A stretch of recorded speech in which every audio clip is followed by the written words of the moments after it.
London's menorah has been a regular fixture in the British capital for the past few years, and every year in its construction, it's 2 hours of back-breaking work to make sure every piece is in its place without getting damaged. We go behind the scenes to see the building of London's menorah in Trafalgar Square.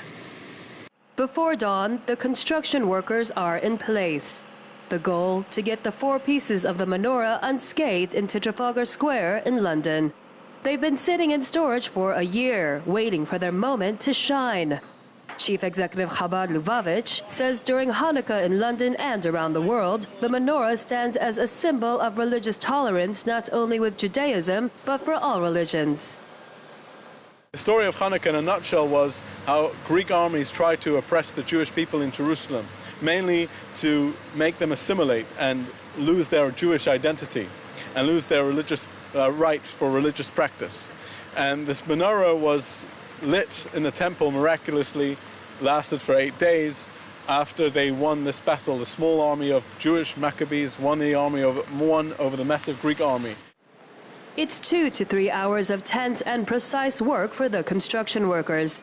Before dawn, it's like putting together the pieces of a puzzle.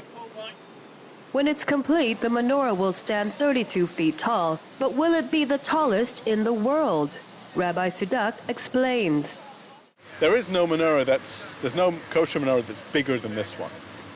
If you really want to know, the limit of the size of a menorah is 20 cubits. Now, before you run to your dictionaries and ask what a cubit is, Bill Cosby asked that once, but a cubit is about 1.5 feet.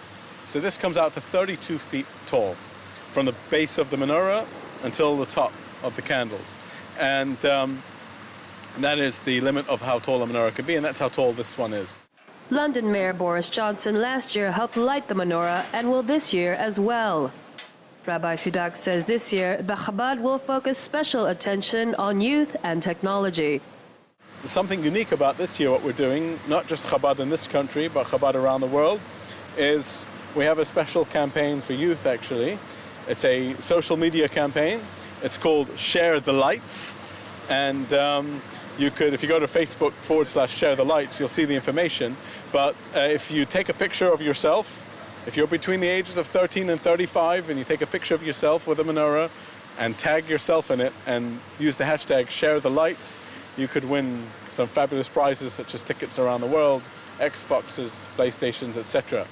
In addition to holding the social media campaign for youth, Rabbi Sudak plans to hold Hanukkah with his family and helping the community. I'm Cindy Martin for JN1 in London.